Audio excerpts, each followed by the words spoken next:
Hello दोस्तों, स्वागत है आपका इंडियन थिंक टैंक शो में। तो दोस्तों, फाइनली दुनिया आतंकवाद के खिलाफ एकजुट हो रही है और इसमें अमेरिका, भारत व यूरोपियन यूनियन और यूएई प्रमुख हैं। तथा यूरोपियन यूनियन ने तो इस फिलिस्तीन जैसे आतंकी देश की फंडिंग ही रोक दी है तथा कहा है कि हम इनको कुछ भी नहीं देंगे। तो दोस्तों, जो फिलिस्तीन चलता ही सिर्फ फॉरेन एड पे है और उस विदेशी सहायता को लेकर ये दिन भर जहर उगलते रहते हैं तथा दुनिया भर के अलग अलग देशों के नागरिकों को मारते रहते हैं और इससे पूरी दुनिया में इन फिलिस्तीनियों के प्रति सिंपैथी खत्म हो चुकी है। और इसी के चलते यूरोपियन यूनियन ने ये कहा है कि सारे प्रोजेक्ट रिव्यू पर चले गए हैं तथा हमने सारी पेमेंट रोक दी है। तो दोस्तों, फिलिस्तीन की 691 मिलियन यूरो की सहायता या ये कहें 728 मिलियन डॉलर की सहायता यूरोपियन यूनियन से होती थी, जो अब रुक गई है। और गलत भी नहीं है। अगर आपको कोई हेल्प करे तो आपको अपनी प्रोग्रेस पर ध्यान देना चाहिए तथा सहायता करने वाले के प्रति थैंकफुल होना चाहिए। परंतु फिलिस्तीनी इस सहायता को अपना अधिकार मानते हैं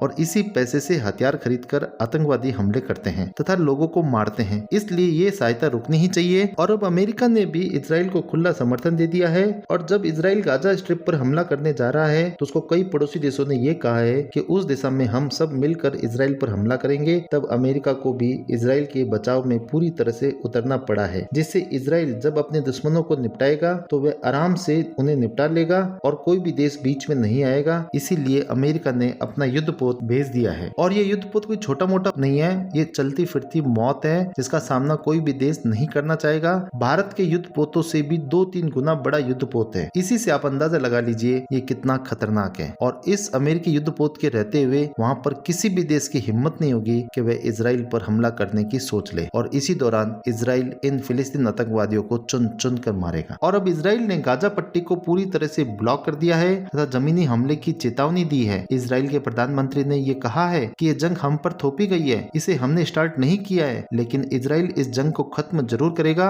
इसके लिए हमें कोई भी ताकत नहीं रोक सकती। उन्होंने साफ शब्दों में ये कहा है कैसे दुनिया ने आईएसआई को खत्म किया था, उसी प्रकार इजराइल भी इन आतंकवादियों को चुन चुन कर मारेगा। इसलिए इजराइल ने गाजा को पूरी तरह से सीज कर दिया है तथा अब वहाँ पर न खाना है, न पानी है, न इलेक्ट्रिसिटी है। और इजराइल ने ये भी चेतावनी दी है कि लोग गाजा पट्टी से चले जाएं, क्योंकि अब हम इन आतंकवादियों को चुन चुन कर मारेंगे। तो अब बच्चों की हत्या करके खुश होने वालों तथा महिलाओं के साथ शर्मनाक हरकत करने वालों, तुम्हारे दिन लग चुके हैं। बच सको तो बचो। वैसे आपको क्या लगता है दोस्तों, क्या इजराइल इनको चुन चुन कर मारेगा या नहीं मारेगा? आप हमें कमेंट सेक्शन में बताएं। Thank you for watching this video.